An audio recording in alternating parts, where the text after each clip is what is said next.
반갑습니다. 오늘 1교시 제목은 사념처관.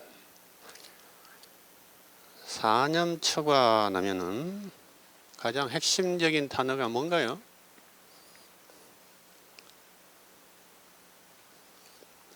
염이죠, 염. 염처. 염은 한자로 저렇게 씁니다. 네 가지 염처에 대한 명상이다, 이런 뜻입니다. 사념처관. 사념처라는 것은 신념처, 수념처, 심념처, 법념처, 이렇게 해서 네 가지 염처가 있습니다. 염처는 염의 토대라는 뜻입니다. 염. 팔정도에서 정염의 토대가 되는 것이죠. 정염은 제가 뭐라고 번역을 한다고 그랬죠? 바른 관찰의 요소라고 그랬죠. 관찰. 정정, 팔정도에서 제일 마지막 정정은 바른 집중.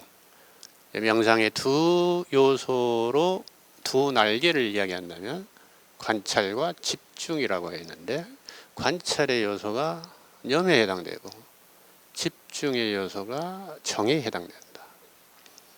관찰의 요소는 지혜와 통찰에 이르게 하고, 집중의 요소는 삼매와 선정에 이르게 한다.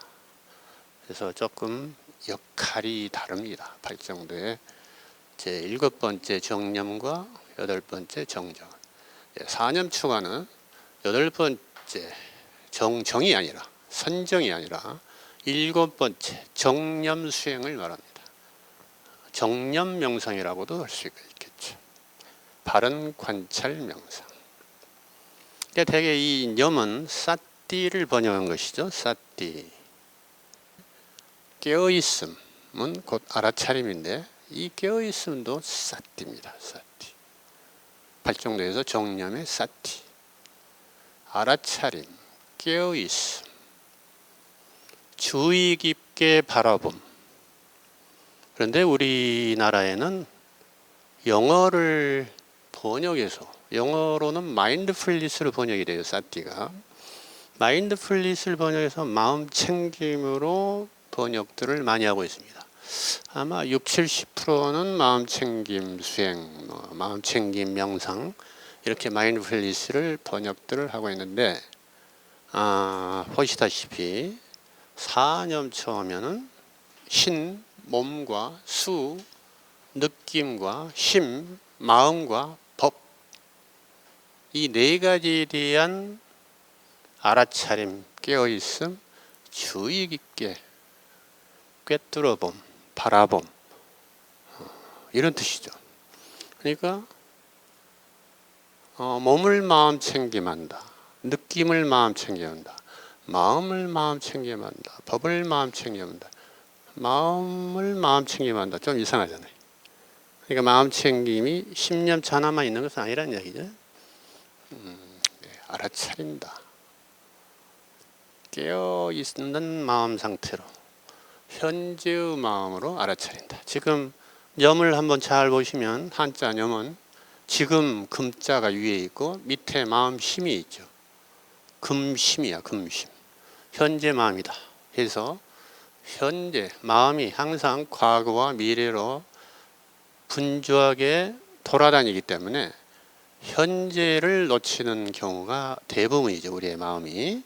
그래서 현재로 마음을 딱 붙들어 매는 그러한 기능이 또한 사띠의 기능이기도 합니다. 그러나 반드시 현재의 이 순간만 포착하는 게 아니에요. 사띠의 원어 속에는 스무르티라고, 기억이라는 뜻이 포함되어 있습니다. 즉, 유념하라 할 때, 우리가 많이 유념하라 할 때 어떻게 해요? 깊이 새기고 간직해라, 이런 뜻이죠. 그러니까 기억의 작용이 반드시 포함되어 있어요. 현재를 기억하지 않으면 어떻게 돼요? 현재를 놓치게 되죠.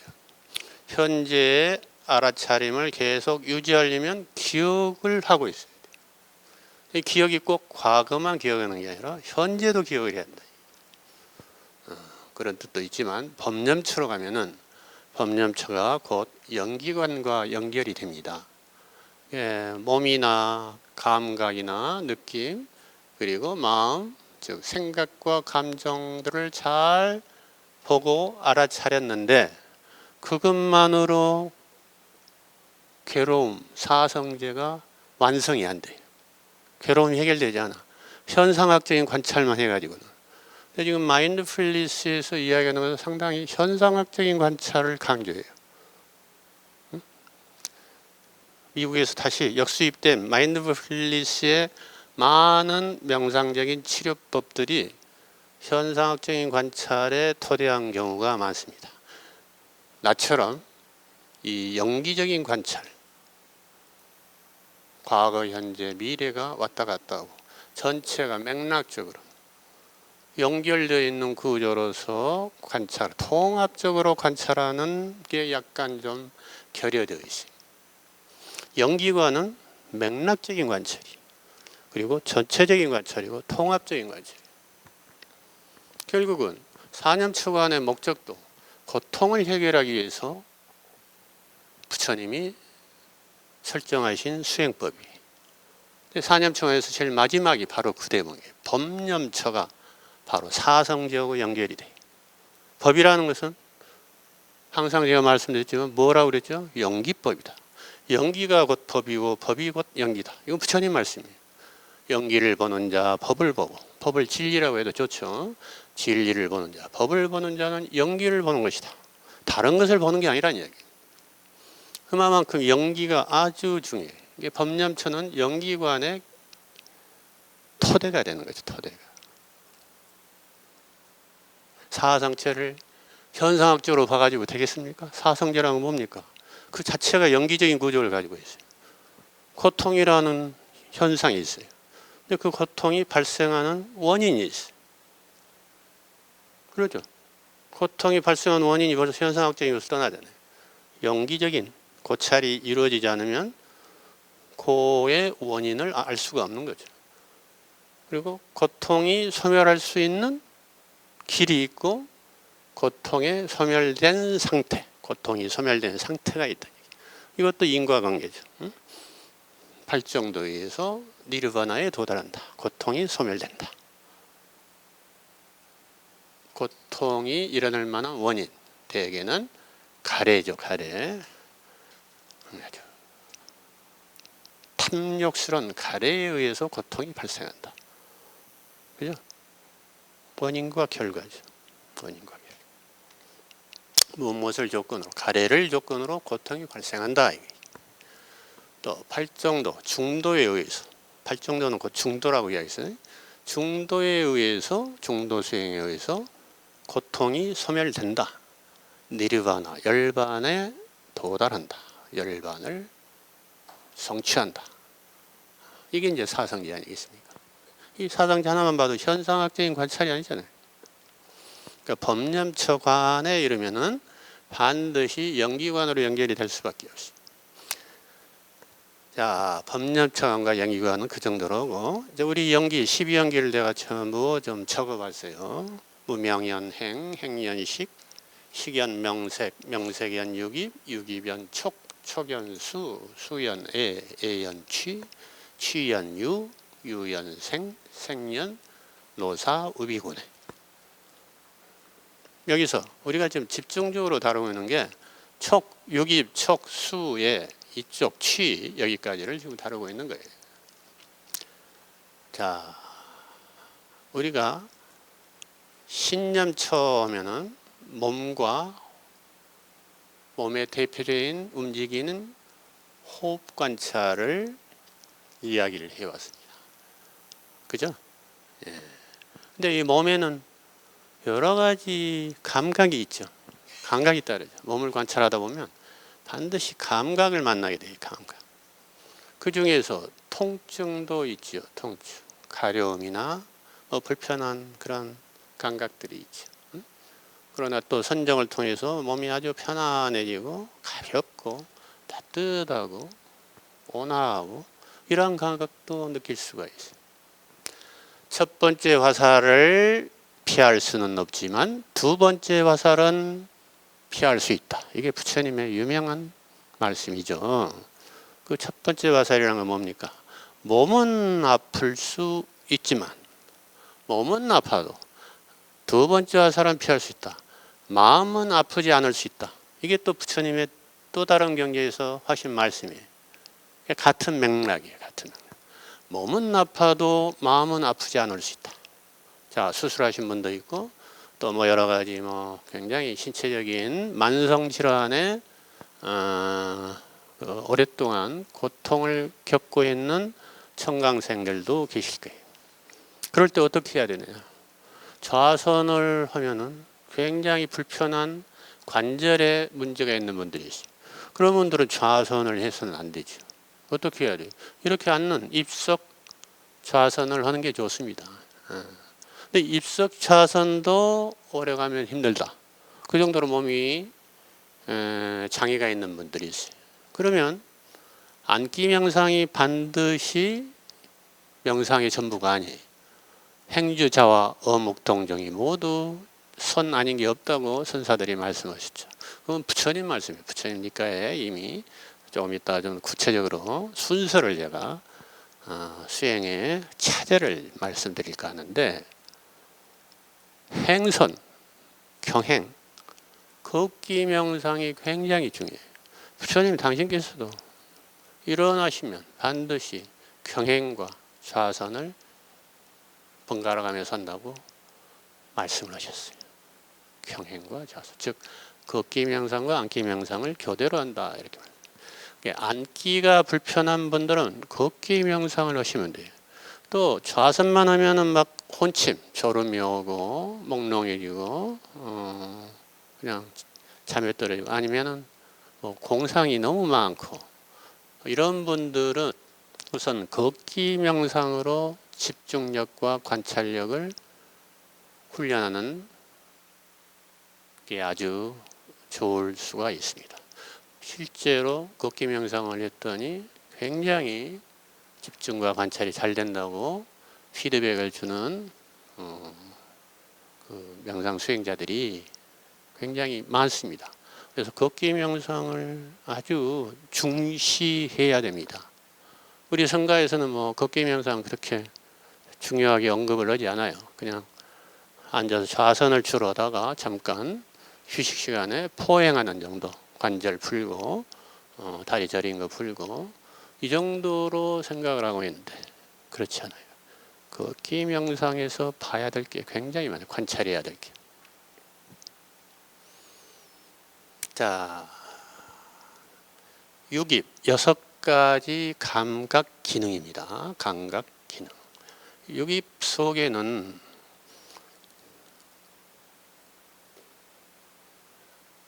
육근과 육경, 즉 내입처와 외입처가 들어가 있어요. 내입처, 외입처.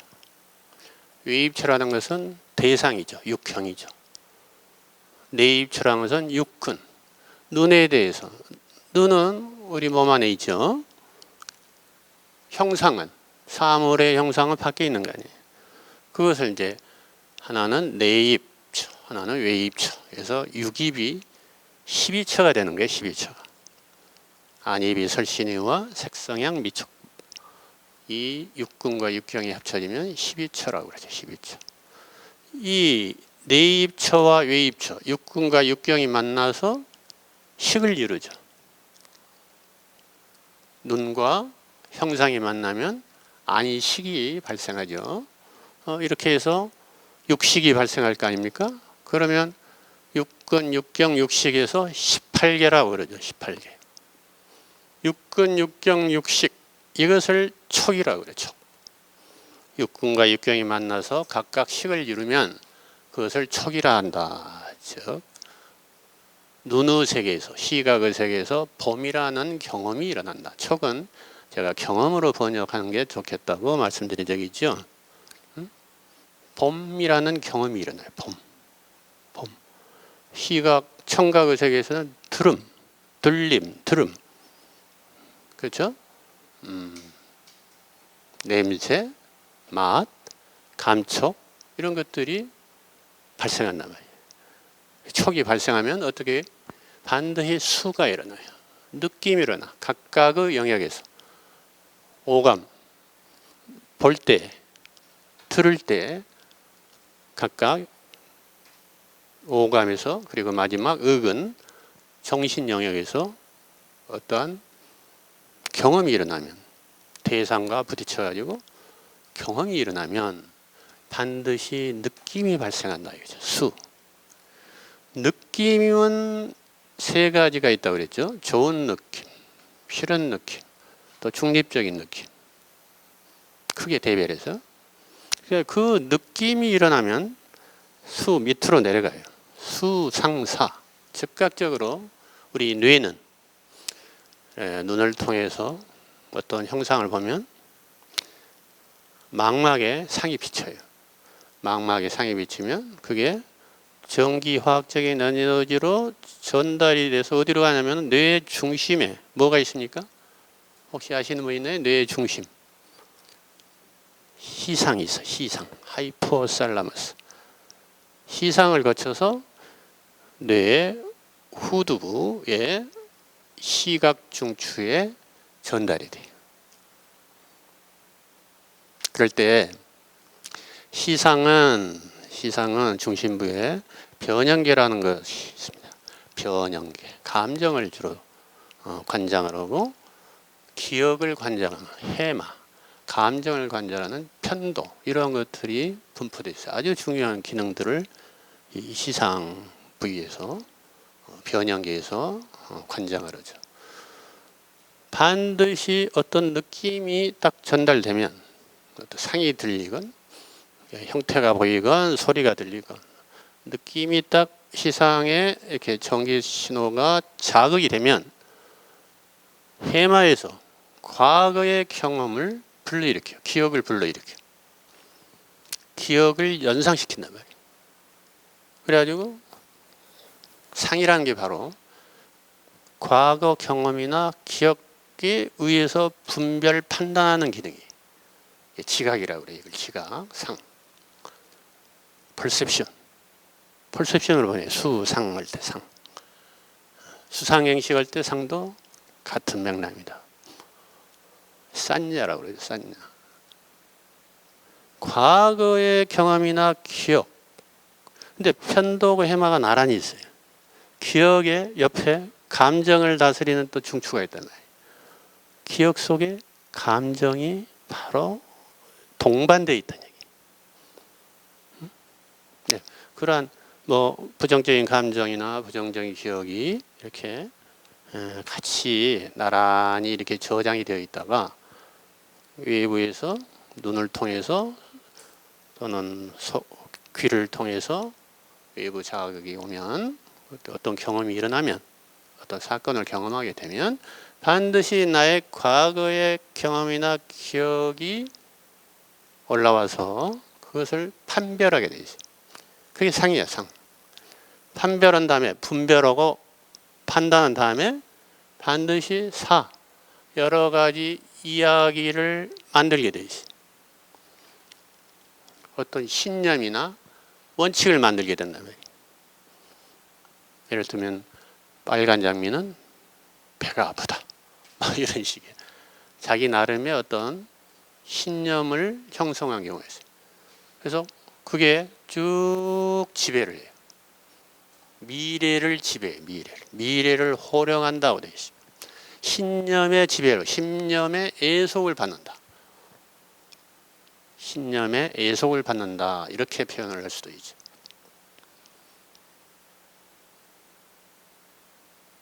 그러면 사념추가는 뭐냐? 그러한 것을 낱낱이 보는 거예요. 몸의 모든 과정도 보지 마. 몸이 통증이 오고 점점 무거워지고 팽창되고 아니면 쑤시고 끊어질 것 같고 그러한 이제 감각이 오잖아요 몸에. 그러면 반드시 어떤 게 일어난다고요? 싫은 느낌과 동시에 생각이 일어난단 말이에요. 판단 분별이. 이러다가 내가 무릎이 끊어져서 무릎에 고장이 나면 어떻게 되지? 무릎 수술하게 되면 어떻게 되지? 이런 판단 분별과 생각이 일어난단 말이에요. 그래서 내가 이렇게 아픈 것을 무리하게 하면은 내 고관절이, 내 무릎 관절이, 내 발목 관절이 어떻게 되겠구나. 관절염이 생기겠구나. 이렇게 결론을 내리면 어떻게 사수상사 딱 그 어떤 신념에 도달하면 다시는 이제 이런 고통스러운 좌선 자세는 취하고 싶지도 않아요. 근처에도 가기 싫어. 명상 이제 거리가 멀어져 버려. 예를 들면 그렇다네. 예를 들면. 그거는 예지. 다른 모든 사건들을 잘 한번 자신의 삶에서 한번 이것을 대입을 해봐요. 내가 어떻게 볼 때, 무엇을 볼 때, 무엇을 들을 때. 그것은 단순한 소리나 단순한 모습이 아닐 수가 있어요. 나의 특정한 어떤 모습, 특정한 어떠한 이야기일 수도 있어요.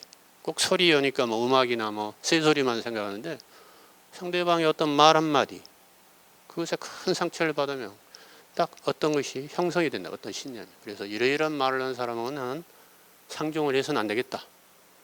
예를 들면 거짓말을 아주 싫어하는 사람이죠. 그래서 그 마음속에 뭐가 도사리고 있어요? 거짓말은 매우 나쁘다는 신념이 형성되어 있다는 거예요. 근데 그게 그냥 형성이 됐을까요? 한 살짜리 얘기가 그런 신념이 형성되어 있어요? 아니잖아요. 한 살, 두 살, 세 살 하면서 누군가가 나를 사줄게 해놓고 안 사주고 굉장히 가까운 사람들이 나를 배신하고 약속을 안 지키고 절대로 나는 커서는 저런 사람하고 상종을 안 해야겠다. 그럼 거짓말하는 사람은 나는 철천지 원수처럼 피해야 되겠다. 그래서 극도로 혐오의 대상이 되어버려요. 다 신념이 밑에 깔려있는데 그것은 다 과거의 경험과 연결이 되어 있다. 그냥 바로 거짓말은 나쁘다. 학교에서 도덕교과에서 또는 뭐 바이블에서 경전에서 거짓말하지 말라고 해서 거짓은 나쁘다. 불선이다. 이런 개념적인 지식이 아니야. 경험적인 지식이 탁 쌓여져 있으면 그거는 상당히 우리 대뇌에 저장되는 게 아니라 기억은 중뇌에 해당되는 어떻게 보면 변형계에 해당되는 거기에 갈무리가 되기 때문에 상당히 이건 지우기가 어려워요. 변화시키기가 어려워. 우리가 명상 수행을 해도 대뇌 피질이 많이 바뀌지 대뇌 피질 밑에 구조는 잘 바뀌지가 않아요. 구피질이나 고피질, 뇌의 심피질이 바뀌지 뇌의 고층, 진화적으로 말하면 아주 고층에서 형성된 그러한 뇌들은 바뀌지가 않아요. 거의 본능이나 충동과 연결이 되기 때문에 생존과 관련이 있고. 그런데 이 사티 수행, 염처 수행, 정념 수행을 통해서 이러한 과정을 낱낱이 보면 그 변형계까지 작용을 가할 수가 있다. 변화를 일으킬 수 있다. 이게 이제 부처님의 가르침입니다. 잘못된 신념마저 알아차리고 정확하게 꿰뚫어 보면 그 잘못된 신념이 잘못됐다는 것을 알아차리는 순간 그 잘못된 신념은 해체되기 시작한다. 그래서 보는 게 아주 중요해요. 집중만 해가지고는 이게 그렇게 도달할 수가 없어요. 집중하면 어떻게 돼요? 오감이 다 사라져 버리는데 나중에 지각이 사라져 버리잖아요. 상수멸종하면 지각과 느낌이 다 사라져 버린다. 선정의 가장 마지막 단계 9차제가. 그러나 사띠는 관찰은 그렇지 않아요. 모든 마음의 일련의 과정을 낱낱이 세밀하고 정밀하게 꿰뚫어 보게 된다. 그래서 아직은 힘이 없어서 바로 이러한 것들이 그때그때 즉각 바라보고 알아차리기가 어려워도 한참 지나간 후에 다시 거슬러 올라가더라도 자꾸 그렇게 되돌아오다 보면 수상사의 고리가 끊어지고 수에서 끝날 수가 있다는 얘기죠. 촉수에서 끝나는 거예요. 경험은 안 할 수가 없잖아요. 외부 우리가 살면서 외부 경계를 만나지 않을 수가 없죠. 풍랑을 만나지 않을 수가 없어. 뭐 1차 화살을 맞지 않을 수가 없다 이거지. 그건 피할 수가 없어 1차 화살.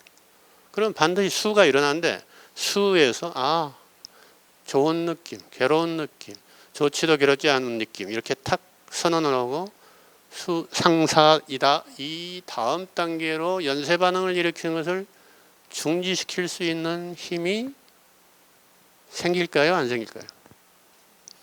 반복해서 수련하면. 그래서 반복의 수련은 반드시 그게 가능하다. 너무 그냥 이걸 열심히 해버리면 공부가 안 돼, 학생들은. 선생님 소리가 들림으로 소리 내용이 안 들리니까. 그 다음에 그 이해하고 추상하고 이런 판단하고 분별하고 해야 이제 공부가 되는 거, 학습이 되는 게 아니에요.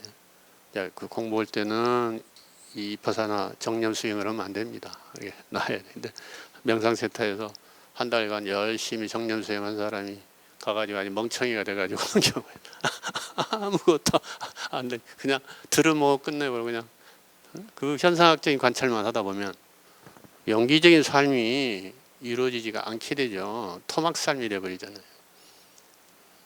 그렇게 되는 것은 피해야 되지만 우리가 자꾸 어떤 명상만 하면 수많은 잡념에 그냥 이야기 속으로 파묻히거든. 사에서 맴돌고 있다냐. 수상사 계속 상념, 끊이지 않는 상념. 우리의 뇌는 쉬지가 않아요. 오감에 의해서 이런 자극이 오면은 계속 1초에 수십 번씩 활동 전이가 이렇게 발생을 해요. 그러니까 1초에 뭐 정확하게는 뇌 과학자들이 계산을 해놨겠지만 최소한도 10가지 생각도 가능하다는 이야기. 자, 무의식 속에 흘러가는 생각들을 잡아보면 이제 그런 것을 바라볼 수 있어요. 아, 이러한 생각을 내가 하고 있어. 굉장히 빠르게 바라볼 수 있는데 그게 죽어서 임종 전에 임종 후에 염라대왕 앞에서 딱 업경대에 서면은 70년, 100년 산 업의 거울에 서면은 순식간에 그게 다 보인다는 얘기. 얼마나 빠른 속도로 찰나간에 그냥 일생이 착 파노라마처럼 펼쳐져서 보여져가지고 너 이랬지. 꼼짝마. 이렇게 해서 너는 이리 가고 너는 이리 가고 너는 이쪽으로 가고 이쪽. 너는 저리 가고 이렇게 되는 것이죠. 자, 우리 사념처관을 하는 목적은 뭐예요? 1차 화살은 만났지만 2차 화살을 만나는 과정을 면밀히 봐서 2차 화살에서 내가 부풀려진 찐빵을 만들지 않기 위해서 하는 거예요. 부풀려진 찐빵. 내가 vipassana 명상을 하고 또 호흡 명상을 하니까 다 공간이 탁 펼쳐 있는 말이에요. 내가 사라져버리고 호흡도 사라져버리고. 그러면 선정을 하는 사람 그것을 희구하는 삼매의 자락을 딱 경험했는데 그때 혹자는 그걸 내가 한 번 더 맞춰. 내가 사라져버리니까 그냥 공포가 일어날 수가 있어요. 이게 공포 반응으로 일으킨 거죠. 이거 잘못 반응을 일으켜. 아주 그냥 희구하고 기뻐서 야, 내가 드디어 공을 체험하는구나. 이런 수행자도 있겠지만 그 반대로 그냥 공포를 체험하는 수행자도 있을 겁니다. 그 둘 다 수상사에 걸렸다는 얘기죠. 공이라는 지각, 공관이라는 공이라는 체험, 지각이죠. 하나의 상이에요, 상. 거기에다가 이제 판단, 분별을 잘못 해석을 한 거죠. 해석을 잘못해가지고 거기에 딱 주저앉으면 엄청난 공포. 이로 인해서 내가 어떻게 될 것이다. 또 자신의 어떤 과거 경험이나 주변에서 주입한 신념과 이것을 붙여버리면 부풀려진 찐빵이 되는 거예요. 망상이 그냥 어디로 번질지 몰라. 이제 귀신하고 연결될 수도 있고, 예를 들면 그렇다는 이야기죠. 뱀으로 연결될 수도 있고. 우리가 그렇게 하고 있음을 면밀하게 보는 거. 이게 이제 심념처관이다. 생각과 감정을 있는 그대로 바라본다. 근데 그냥 있는 그대로 바라본다 해서 현상학적으로 그냥 생각, 감정 이러고 있으면 더 깊이 못 보잖아요. 생각도 좀 궁금하게 봐야죠. 그러면 생각이 여러 가지 스토리가 있는데 그럼 입체적으로 봐야 될 거예요. 그 생각이. 이 생각이 어디서 나왔을까 궁금하잖아요. 그러니까 떠올리는 거예요. 어린 시절에 내가 이런 게 경험이 있었는데 거기서 내가 이런 생각을 하기 시작했구나. 이렇게 연기적으로 관찰까지 하는 게 올바른 관찰법이다 이거지. 이 서구에서 말하는 현상적인 관찰만 해도 마음은 편할 수 있어요. 그냥 무시해버리고 기억이고 부정적인 생각 이런 거 안 하고 미래의 부정적인 생각도 안 하고 그냥 현재 생각이만 현재만 몰면 마음은 편할 수가 있죠. 그러나 근본적으로 편할까요? 근본적으로 편하지가 않아요. 내 왜냐 무의식 속에 기억 속에 해마에 저장되어 있는 부정적인 상처가 있거든. 그 상처가 그렇다고 해서 치유가 되는 게 아니란 말이에요. 상처를 치유하려면 어떻게 해야 되겠어요? 부처님은 독화살의 비유를 듭니다. 독화살에 맞았다. 자, 그럼 예과사가 독화살 맞은 사람을 예과석에 데려가면 훌륭한 예과사는 독화살을 어떻게 해요? 아무리 아프고 죽는다고 소리쳐도 빼야 될 거 아니에요. 일단 빼려면은 이리건 뭐 칼로 도려내고 그것도 이제 뿌리가 더 깊은 막 흔들어서 억지로 빼야 될 거 아니에요. 그럼 그때마다 얼마나 통증에 그냥 죽는다고 아우성이죠. 그게 이제 마음이 아파서 내가 저것은 도저히 못 봐. 차라리 그냥 덮어버리자 상처. 그냥 위에다 그냥 대충 위에 이제 겉에 드러난 독화살 잘라내고 거기다 그냥 소독하고 붕대에 덮어서 대충 그렇게 그냥 너 그렇게 너무 그냥 아픈 게 너무 아프니까 그냥 그 정도로 치료하자면 어떻게 독도 치료가 안 되고 화살도 박히는 상태니까 그 부위가 온전한 상태로 치유되기는 어렵겠지. 그러니까 아픔을 직면하라 이거예요. 고통은 직면하게 한단 말이에요. 통증은 어쩔 수 없어. 네가 살려면은 독을 치료하려면 일단 독화살 빼야 되고 상처를 도려내고 거기에다가 그 독에 맞는 해독제도 뿌리고 그래야 되겠죠. 그러고 나서 잘 해독이 되고 상처를 잘 치료하면 그 다음에 상처를 또 꾸며서 잘 덮어야 되고 외부 다시 세균이 2차 감염이 일어나지 않게. 그래서 치료가 완성이 되면 이제 옛날에 건강한 상태로 회복이 되죠. 그럼 행복하게 다시 살 수가 있는 거죠. 그러니까 그 중간 과정을 보면은 독도 규명을 해야죠. 왜냐하면 해독제를 정확하게 어떤 해독제를 써야 되는지 모르니까 독에 따라서 독도 분석을 해야 돼요. 응? 상처를 도려내서 화살을 뺀 후에는 독도 저 분석실에 보내서 이게 무슨 독인지 뱀독인지 응? 뭐 무슨 정갈독인지 무슨 독인지 그래서 그 독이 검사실에서 와서 아 이런 독입니다 하면 거기에 대한 해독제를 잘 뿌려서 치료만 해가지고는 안 되고 해독까지 해야 상처가 치료가 완성이 되는 것처럼 부처님도 여러 가지 경우에 따라서 설법을 다양하게 했지만 결국은 사성제로 규율하는 게 고통이 어디서 발생이 났죠?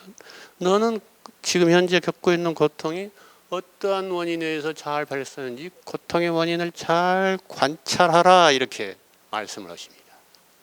근데 이걸 선가에서는 그렇게 이야기를 하네요. 원인 이런 거 따지면 안 된다 이렇게 이야기를. 인과를 부정해버려요. 저는 뭐라죠? 경절. 그냥 건너뛰어. 모든 걸 건너뛰어. 착 지름길로. 그런 거 그거 분석이고 자식은 뭐 성문 영각들이 하는 것이지. 일초직입 견성성불. 이렇게 큰 소리를 딱 친단 말이에요. 그게 되겠느냐 이게. 천만의 말씀이다 이거지. 미안하지만 부처님 말씀이 아니에요. 부처님은 그렇게 말하신 적이 없어요. 부처님이 그냥 꾸준히 저 팔정도 수행을 바르게 부처님이 가르치니까 해서 견실하게 수행하면은 산속에서 조그만 물이 시냇물이 되고 계곡물이 되고 하천이 되고 큰 강이 되고 마침내 바다에 이르는 것처럼 열반이라는 바다에 도달할 것이다. 이렇게 말씀하셨지. 저 산속에서 바로 바다로 뛰어들 수 있다. 이렇게 말씀하신 적이 없다 이게. 돈점이 없다는 얘기죠. 이제 들리는 것은 점수로 들리지만 사실은 니르바나의 세계는 불생불멸, 시간도 공간도 끊어진 자리고 반야신경에 나온 그대로예요. 응? 돈도 없고 점도 없어. 뭐 빠르고 느린 게 어디가 있어? 돈이 뭐 훌륭하고 점은 뭐 열등한 것처럼 이렇게 이야기들 하는데 돈점을 논하는 것 자체가 벌써 분별하고 있는 거예요. 무분별지에 들어가지 못한 사람들이 하는 작태다 이거죠. 그래서 그것은 시간 낭비. 그걸 희론이라고 그래요. 부처님은. 희론에 빠진 그 부처님 당시에 수많은 논사들을 다 이렇게 분쇄하면서 그런 희론에 빠지지 말라. 중도를 수행하라. 그리고 영기 관찰에 의해서 사상제를 완성하라. 이게 딱 부처님의 불교의 그 교리의 핵심 프레임입니다. 프레임, 골격. 자, 육입연, 촉, 연수에서 육입 6가지 감각 영역에서 촉이 발생하고 각각 6촉의 세계에서 수가 발생한다고 했어요. 그 하나 예를 들어보자. 보는 세계, 시각. 시각의 연기를 봐야 되네, 연기. 그러니까 사념추관이 왜 연기냐 도대체 이해를 못하겠다. 마인드풀니스 하는 사람들 이래요. 제가 지금 설명하는 걸 들어보세요. 이게 연기가 아니고 무엇인가? 그냥 보는 게 그냥 찰나적으로 범위 그냥 형성이 됩니까? 범위라는 것은 찰나 보면 저 우리 비디오 뭐죠? 영화, 필름 아시죠? 필름이 다 한 컷 한 컷이 연결되어 있죠. 다 단절되어 있죠. 단절되어 쭉 해서 딱 돌려서 빨리 돌리면 그냥 연속되는 장면, 드라마가 보여지지만 서서히 돌리면 굉장히 슬로이드로 돌리면 상당히 이렇게 끊어서 볼 수가 있죠. 그런 것을 우리가 위파사나 수행할 때 걷기 명상도 그렇게 한단 말이에요.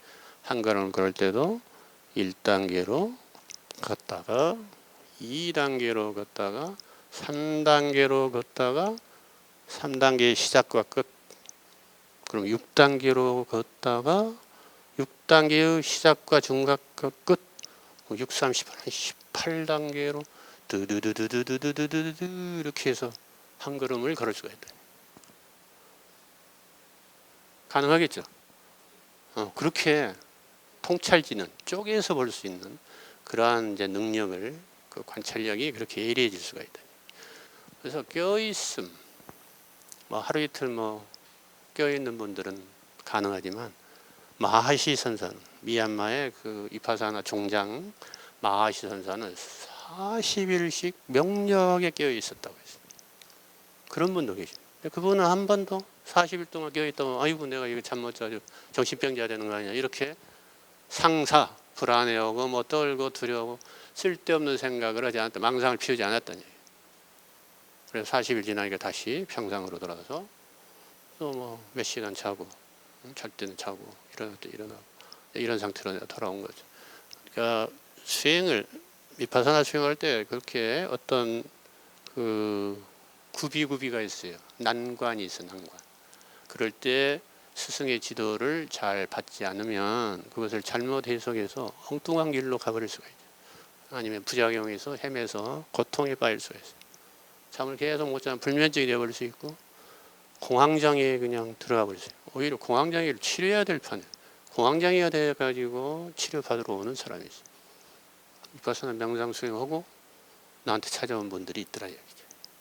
그래서 수행도 법에 의지해서 법이라는 것은 부처님이 45년간 설한 8만 4천의 법문, 그게 이제 초기경전 니카야에 가능하면 근거해서 공부를 하시는 게 좋다는 얘기. 후대에 그것을 막 편집하고 장엄화하고 신격화시킨 대성경전에서는 뭐 무슨 이야기인지 잘 몰라. 뭘 이야기하려고 하는지 종잡을 수 없는데 니까야는 그런 게 없거든. 수식이 없거든. 그냥 부처님이 진솔하게 이렇게 대중에게 설법을 대화식으로 했기 때문에 알아듣기가 쉽고 굉장히 합리적이고 과학적으로 말씀하시기 때문에 이해하기가 쉽다. 이해할 수도 없는 뭐 하나 딱 던져놓고 네가 알아서 깨쳐라.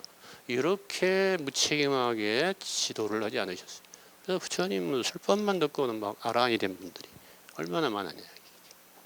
수많은 승려들이 문지부했죠. 다른 종사들에서 깨닫지 못하고 올바르게 자신의 수행이 진전이 안 되는 것을 보고 부처님은 소문을 듣고 찾아와서 질문을 하고 그것을 굉장히 상세하게 안내해 주시는 부처님의 가르침을 듣고 다 고통을 이해했다는 얘기죠.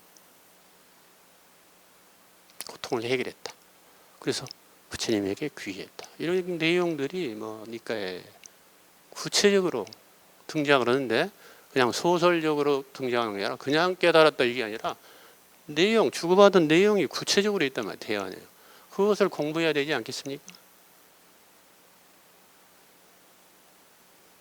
그런 수행의 차제가 있는데 지금 우리 한국 성가의 수행의 차제가 있습니까? 화두 하나 갖다 줘. 그냥 깨쳐라 하지. 차제가 없어, 차제가.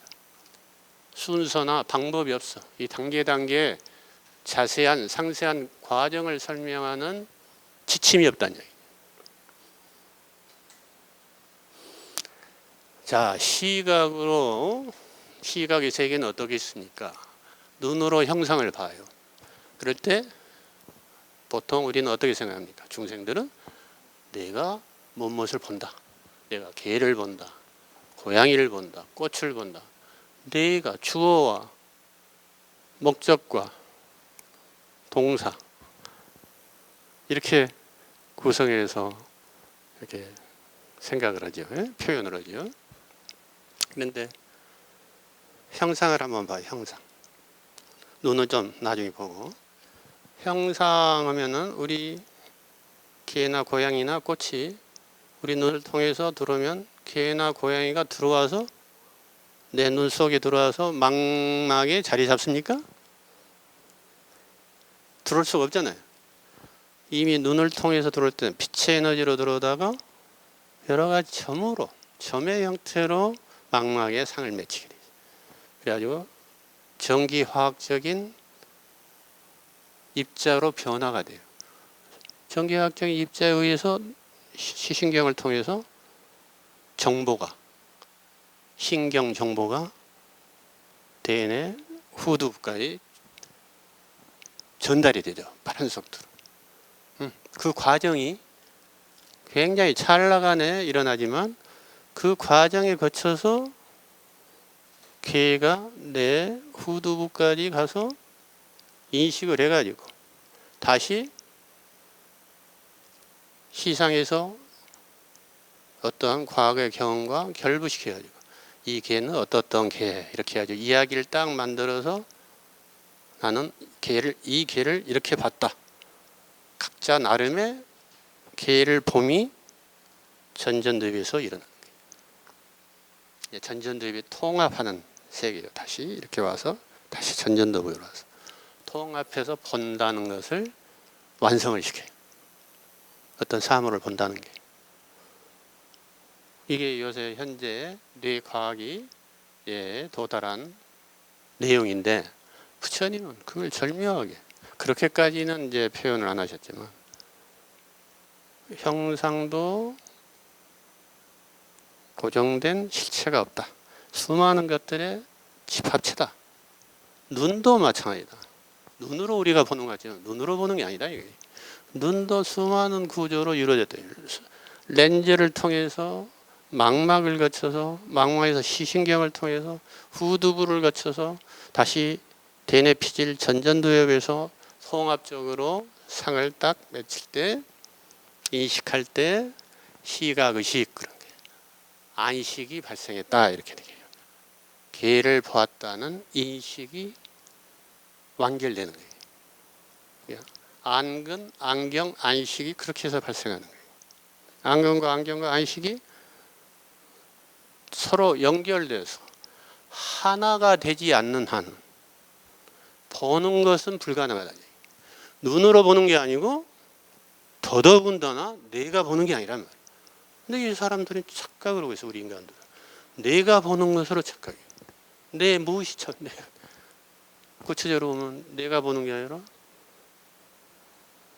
이러이러한 과정을 거쳐서 폼이 이루어진 거죠. 사건이 하나 이루어진 거죠. 이게 이제 연기법이지, 연기법.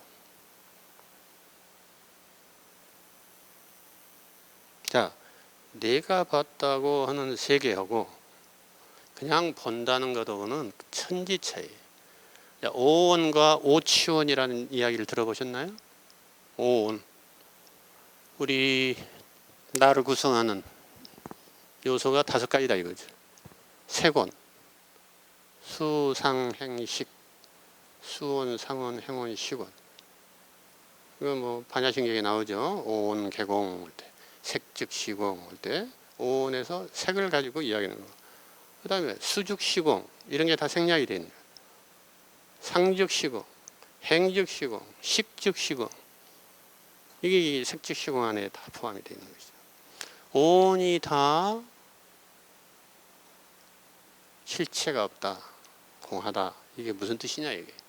이게 나라는 것을 실체적으로 우리는 파악하죠. 나이가 분명히 있잖아. 이렇게 앉아 있고 이렇게 앉아 있죠. 응? 생각하고 말하고. 근데 이 나를 분석해 보니까 몸과 마음으로 구별된 명색, 색 물질적인 요소와 명 정신적인 요소로 구별돼. 명색을 자세히 보니까 육입처로 돼 있더라 이거. 육입처.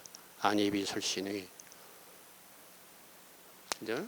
그래서 안입이 설신에 의해서 외부 세계와 만나서 육식을 이룬단 말이에요. 육군, 육경, 육식. 이게 이제 18개. 이 18개가 우리가 보는 세계다 이거죠. 그러니까 부처님이 일체지자라 할 때는 일체지자, 일체에 대해서 안다. 전지자가 아니라 일체지자하고 전지자하고는 구별을 해야 돼요. 전지전능하는 그러한 전지자가 아니라 일체지자를 할 때는 일체는 아까 육군, 육경, 12추를 일체라고도 하고 육군, 육경에 의해서 식의세계, 의식의세계가 발생했을 때 18개를 일체라고 하는 거예요. 18. 그러니까 우리의 내면과 외부 대상이 만나서 인식이 되어진 세계, 6가지 세계, 안개, 시각의 세계, 청각의 세계, 촉각의 세계, 미각의 세계, 후각의 세계, 그다음에 정신 세계. 이것을 일컬어서 일체다 그러는 거예요. 세계 전체가 되는 거예요. 세계 전체. 여기서 벗어난 세계는 없어요. 이 육군, 육경, 육식에서 제외된 세계가 있느냐? 한번 여러분들이 숙고를 해보셔야 돼요. 우리는 인식되어진 세계 이상도 이하도 세계를 논할 수가 없단 말이에요. 자, 눈과 형상이 부딪혀서 봄이라는 인식이 발생한단 말이죠. 시각, 의식이 발생해요. 근데 각각 5가지 감각은 눈으로 시각의 경우는 시각만 봐. 시각이 눈으로 냄새를 맡을 수 없어. 눈으로 들을 수가 없어. 각각 고유의 영역이 있단 말이에요. 시각, 청각, 후각, 미각, 촉각, 정신세계. 그런데 마지막 육의식은 통합의식이.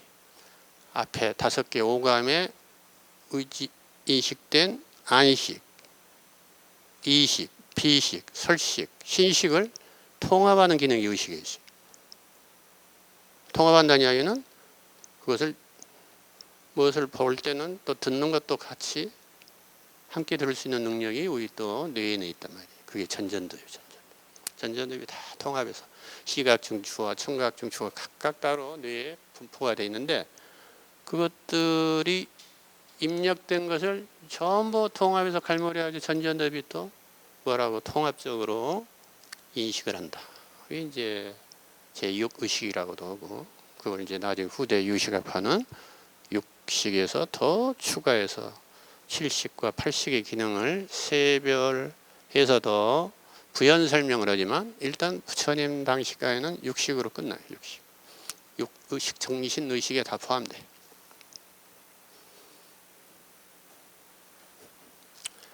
자, 연기. 자, 우리가 본라할 때 신념처에 지금 이러한 시각 하나만 해도 이러한 연기가 들어가 있다는 얘기죠. 아까 12연기, 육입에서 촉수, 이 6개의 육입에 각각 6개의 감역이 있고 6개의 감역에서 이렇게 연기가 발생한다는 얘기죠. 눈으로 볼 때 눈으로 형상을 볼 때 어떤 느낌이 발생한단 말이에요. 근데 그 느낌이 좋은 느낌이면 어떻게 한다고? 예, 아주 애착하게 돼요. 애착. 그래서 취하려고 들어요. 소유화하려고 해요. 이런 연기적인 과정을 봐야 된다는 얘기예요. 그러니까 무엇 때문에 눈으로 형상을 볼 때 망상이 일어나느냐, 고통이 일어나느냐 할 때 눈이나 형상에는 고통이 있어요, 없어요? 눈에 고통이 있습니까? 형상에 고통이 있습니까? 느낌이 발생했어요. 좋은 느낌, 싫은 느낌. 느낌이 발생했을 때 좋은 느낌에서 그냥 끝나버리면 되는데 좋은 느낌에서 애착을 하면 어떻게 돼요? 취하려 한다고요. 집착을 하죠. 가래가 발생해요. 가래. 강력하게 그것을 더 갖고 싶고 더 맛보고 싶고 더 먹고 싶고 이런 가래가 발생해요. 이럴 때에 고통이 발생한다. 즉 가래에 의해서 고통이 발생한다. 이렇게 부처님은 말씀하시는 거예요. 가래가 어디서 발생한다고요? 볼 때, 들을 때 6개의 감각 영역에서 파생되는 연기란 말이에요. 이게 수행은 어떻게 해야 됩니까? 볼 때 시각 능력을 수호하라 이런 뜻이 있어요. 감각 능력을 수호하라. 감관을 수호하고 절제해야 된다. 이렇게 부처님이 말씀하셔요. 수행의 지침에서. 그건 무슨 뜻이냐? 좀 더 구체적으로 보면은 눈으로 형상을 볼 때에 눈에 아름다운 인상에 또는 거기서 파생되는 어떤 연상에 집착을 하지 말라 이거예요. 수상사로 가지 말란 이야기. 우리는 바로 수상사로 빠져버리거든요. 보면 즉각 연결이 된단 말이에요. 연결이 돼서. 그래가지고 이제 죽자 살자죠. 죽자 살자 매달리는 거예요. 이제 그렇게 아름답고 사랑스럽고 소중한 존재가 그게 아들이 됐든 딸이 됐든 부모가 됐든 애인이 됐든 뭐 사랑하는 애완동물이 됐든